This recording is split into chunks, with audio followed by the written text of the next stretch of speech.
Another important contribution was made by Rosalind Franklin and Maurice Wilkins to shed more light on the structure of DNA molecule.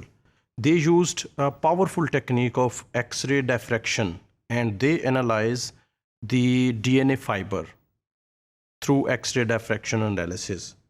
They showed that DNA fibers produces a characteristic X-ray diffraction pattern as seen in this picture.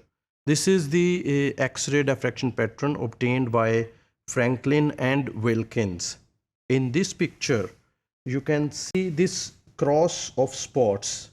This cross of spots indicates that the DNA fiber is helical in nature, and these two bands on the left and right side of this picture, these bands show that the recurring bases in the polynucleotide chain.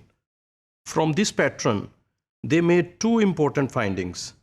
One, DNA molecules are helical, as was indicated from this spotted cross.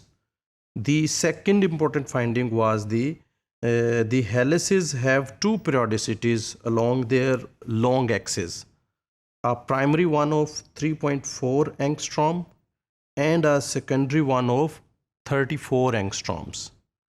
But despite of abundant data available by Shargaf and by themselves, they were unable to describe the three-dimensional structure of DNA. So the problem was still there to account for all the data produced by Shargaf and Wilkin and Franklin to describe the structure of DNA.